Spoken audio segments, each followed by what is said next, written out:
Colonel Richard Kemp, CBE.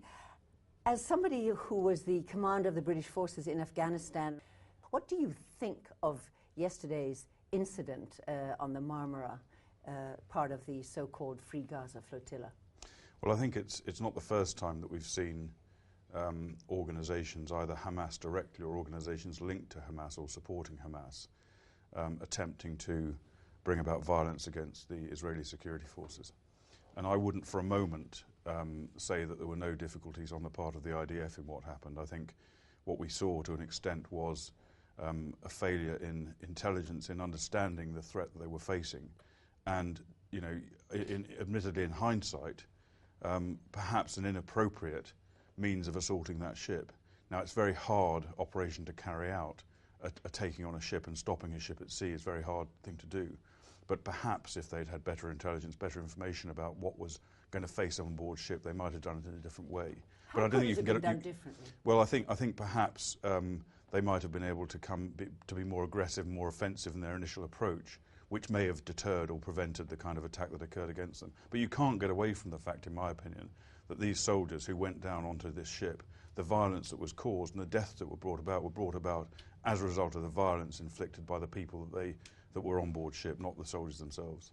But you are aware, of course, and I know you've been watching the British media coverage of this event, nobody in the world, almost without exception, is ready to hear that account of what happened. Nobody is willing to hear that Israel's naval commandos were attacked, lynched, and that there were attempts on their lives by some of the passengers on the ship. That is simply not the narrative that is being told.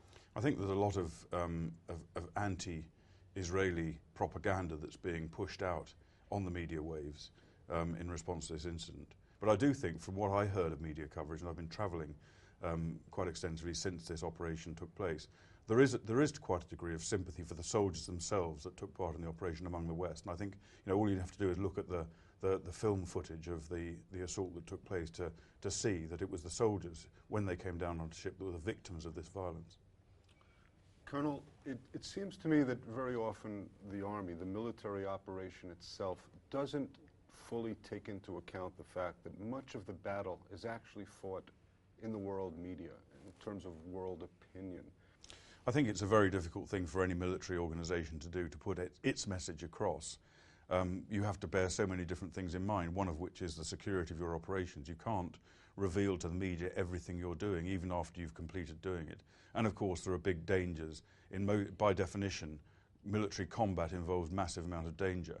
And you can't always allow reporters and journalists to be exposed to that kind of danger, even if they wanted to be exposed to that kind of danger. So it's a very tough situation to deal with. I think the difference that we have in Britain compared to the challenges facing the Israeli Defence Forces is that a higher standard always seems to be applied to Israel, and greater criticism always seems to be made against Israeli forces, no matter what they're doing. Israel is always assumed to be in the wrong when it carries out an operation of any sort. You have said that we are in an era of information warfare. We're losing that war. Israel is losing that war. Would you agree with that? I think Israel without a doubt, is on the back foot in that war, and it's an extremely difficult battle to fight when you're faced with such a sophisticated media operation from the extremists that you're trying to deal with, and when you're trying to fight effectively, you're fighting in many respects on their own terms. You're fighting an enemy that uses its own people, that is willing to see the suffering of its own people in order to lure in and show defence forces in a bad light. So it's a very difficult war to be fighting, and I think Israel, the IDF, needs to, if it can, to up its game in its media handling. Would you agree, if you were an Israeli leader, to an international commission of inquiry into the events on the flotilla? I don't think Israel should be subjected to an international inquiry. Israel is a democratic state with a democratically elected government running it, and no other democracy would be required to have an independent inquiry against it. I think Israel should carry out its own inquiry, its own independent inquiry, but it should do it quickly, it should do it transparently, and it should be prepared to say and accept if mistakes have been made. Because we had very bad experience with the Goldstone Commission, as you know very well.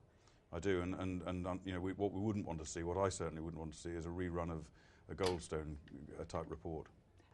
do you still stand by what you said before the UN Human Rights Council, that never in the history of warfare has any army done as much as the Israeli army did to try to spare human lives? I think that was certainly true in Operation Cast Lead.